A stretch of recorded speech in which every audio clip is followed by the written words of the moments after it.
Bonjour! Bonjour! Bienvenue dans cette nouvelle capsule de notre série La résilience au quotidien.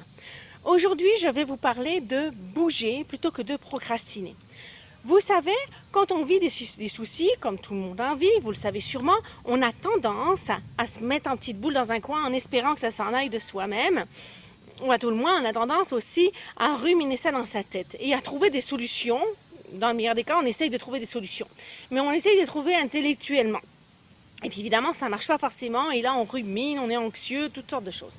Or, une des choses essentielles pour trouver à un moment donné des solutions et passer à autre chose, c'est justement de lâcher le problème et de bouger. Car c'est le mouvement qui va faire toute la différence. Ce n'est pas le mouvement qui va résoudre le problème, bien sûr que non. Mais le mouvement va mettre notre système en action, va remettre de la fluidité en fait aussi dans notre pensée, puisqu'elle en met dans notre corps au complet.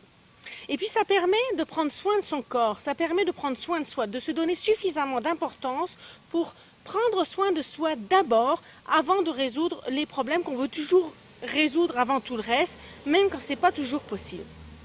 Alors, bouger, c'est une ressource importante et les personnes les plus résilientes ont compris que la vie était trop courte pour se laisser miner l'esprit par des situations et donc elles prennent soin d'elles-mêmes et elles vont bouger. Bouger, c'est essentiel, c'est parfait pour l'équilibre de vie en général et ça fait toute la différence lorsque vient le moment de trouver une solution. Moi, par exemple, quand j'arrive pas à écrire ce que j'ai à écrire pour vous, à faire avancer mes choses, bien, au début, je vais faire comme tout le monde, je vais procrastiner un peu. Et là, à un moment donné, hop, la petite lumière, bien, on monte sur le vélo et on y va. Alors, ça peut être aller faire du vélo, mais ça peut aussi être aller marcher, nager, courir, peu importe ce que c'est. Faire du sport, mais faire bouger son corps, remettre de la fluidité du mouvement. Et c'est aussi une des raisons pour lesquelles, dans mon cabinet, lorsque je rencontre les clients, souvent, on va travailler avec la mise en mouvement, la mise en situation, le corps, parce que c'est à ce niveau-là que les choses peuvent se digérer. Et d'ailleurs, vous avez sûrement remarqué que lorsque vous avez naturellement tendance à aller vous promener, quand vous revenez, tiens, d'un seul coup, il y a une solution. Solution que vous aviez peut-être déjà avant, mais que vous étiez incapable d'aller retrouver dans votre esprit, dans votre être, parce que tout était englué par l'émotivité liée à la situation.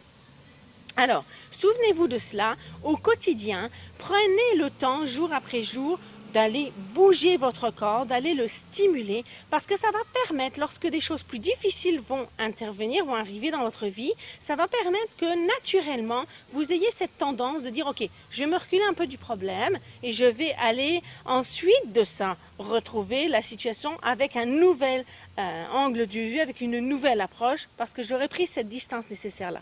Mais ça, au moins, ça va venir naturellement, parce que vous aurez pris l'habitude de le faire systématiquement quand ça va à peu près bien, ou que vous traversez des petites situations. Et c'est ça qui fait toute la différence dans la résilience au quotidien, c'est que régulièrement, vous mettez en pratique des stratégies qui sont fort utiles lorsque tout va très très mal. Sur ce, je vous dis à bientôt, je retourne sur mon vélo pédaler, puis ensuite de ça, je vais pouvoir enfin avoir les solutions et les bonnes stratégies pour écrire les choses que j'ai à vous écrire. Alors, à bientôt!